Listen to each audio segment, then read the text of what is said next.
साधूनां दर्शनं पुण्यं तीर्थभूता हि साधवा कालेन फलते तीर्था सद्या साधु समागमः। साधु महान पुरुष तीर्थ स्वरूप होते हैं, अतः उनका दर्शन करना पुण्य का कार्य है। तीर्थ स्नान आदि का फल कुछ समय के पश्चात मिलता है, परंतु साधुओं का संग तुरंत फल देता है। साधूनां दर्शनं पुण्यं तीर्थभूता हि साधवा कालेन फलते तीर्था सद्या साधु समागमः। सद्या साधु समागमः। साधूनां दर्शनं पुण्यं तीर्थभूता हि साधवा कालेन फलते तीर्था सद्या साधु समागमः। साधु यानी संत महान पुरुष तीर्थ स्वरूप होते हैं, उनका दर्शन करने से तीर्थ स्नान का फल मिलता है और पुण्य का फल मिलता है। बड़े पुण्य से उनका दर्शन होता है।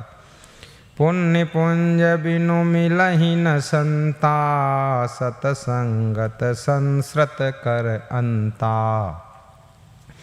बड़े भाग्य पाई सतसंगा बिनहि प्रयास होहि भव भंगा। बड़े भाग्य पाई सतसंगा बिनहि प्रयास होहि भव भंगा। बिनहि प्रयास होहि भव भंगा। पुण्य पुंज बिनु मिलहि न संता सतसंगत संस्रत कर अंता। बड़े भाग्य जिसके होते हैं। भाग्योदयेन बहुजन्म समर्जितेन सतसंगम चालभते पुरुषो यदा वे। अज्ञान हेतु कृत मोह मदांधकारनाशम विधाय ही तद उदयते विवेकः। जिसके बहुत पुण्य उदय होते हैं, भाग्य उदय होता है, उसको महान संतों का दर्शन मिलता है, सत्संग मिलता है और सत्संग से विवेक उदय होता है। उस विवेक रूपी सूर्य के प्रकाश में अज्ञान रूपी अंधेरी रात के कारण जो मोह और मद का अंधकार फैलता है वो सब छट जाता है, कट जाता है और जीव को सुख शांति मिल जाती है। पुण्य पुंज बिनु मिलहि न संता सतसंगत संस्रत कर अंता। बड़े भाग्य पाई सतसंगा बिनहि प्रयास होहि भव भंगा। बिनहि प्रयास होहि भव भंगा। प्रथम भगति संतन कर संगा दूजे रति मम कथा प्रसंगा। प्रथम भगति संतन कर संगा दूजे रति मम कथा प्रसंगा। दूजे रति मम कथा प्रसंगा। बड़े भाग्य मानुष तन पावा सुर दुर्लभ सद ग्रंथन गावा। साधन धाम मोक्ष कर द्वारा अपायन जहि पर लोक समारा।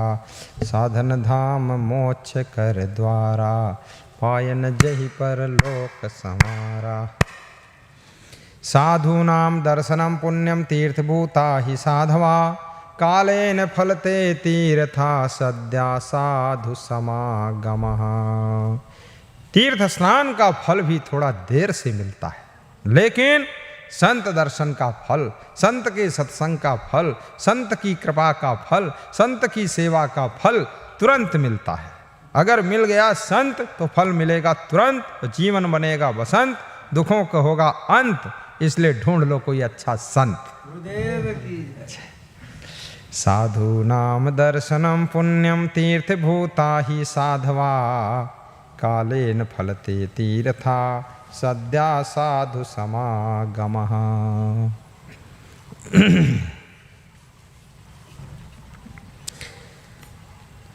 चाणक्य से किसी ने पूछा कि तुम्हारी माँ कौन है, पिता कौन, सखा कौन, भाई कौन? पुत्र कौन, पत्नी कौन? तो चाणक्य। ऐसे सबके भाई, माता पिता, पुत्र, पत्नी संसार में होते हैं। लोग बताते हैं हमारी पत्नी राम देवी है, हमारा पुत्र रामलाल है, हमारा सखा दोस्त जो है वो राम सजीवन नाम का आदमी है। ऐसे नाम लेते लोग। ओम प्रकाश मेहता जो है हमारा पिता है, और ललिता देवी हमारी माँ है, और मैं उनका बेटा सतीश हूँ। इस तरह से नाम मेरा भाई जो है जयप्रकाश मेहता है, चेयरमैन है। दूसरा मेरा भाई संजय है, तीसरा भाई राजेश मेहता है। ये सब बताते हैं लोग। हमारा मित्र जो है इंद्रजीत मेहता है और अनंत मंडल है, और हमारा मित्र विनोद मंडल है, विनोद मेहता है। ये सब बताते लोग। लेकिन चाणक्य कहते नहीं, आपका परिवार कौन सा है? सुनिए ध्यान से। सत्यम माता पिता ज्ञानम धर्मो भ्राता दया सखा शांति पत्नी क्षमा पुत्राः खडेते मम बांधवा। ये 6 आपके बंधु बांधव हैं, कुटुंबी जन हैं। कौन? सत्य तुम्हारी माँ है, ज्ञान तुम्हारा पिता है, धर्म तुम्हारा भाई है, धर्मो भ्राता दया सखा, दया ही तुम्हारा दोस्त है, सखा है, फ्रेंड है, साथी है, और शांति तुम्हारी पत्नी है, और क्षमा तुम्हारा पुत्र है। ये मेरे मम बांधव हैं, और यही मेरा परिवार है, यही मेरा कुल कुटुंब है, और वास्तव में इन्हीं से सुख, शांति और मुक्ति प्राप्त होती है। सत्यम माता पिता ज्ञानम धर्मो भ्राता दया सखा शांति पत्नी क्षमा पुत्रा खडेते मम बांधवा। इसलिए आपके संसार में कितने ही परिवार में कुल कुटुंबी जन हों, परंतु याद रखना, आप अपनी सत्य रूपी माँ को त्याग न करना, ज्ञान रूपी पिता का आश्रय मत छोड़ना, और धर्म रूपी भाई का साथ न छोड़ना, और दया रूपी सखा से अलग न होना, शांति रूपी पत्नी के पास में ही रहना, और क्षमा रूपी पुत्र को अपने साथ रखना। तो आपको कभी दुख नहीं मिलेगा।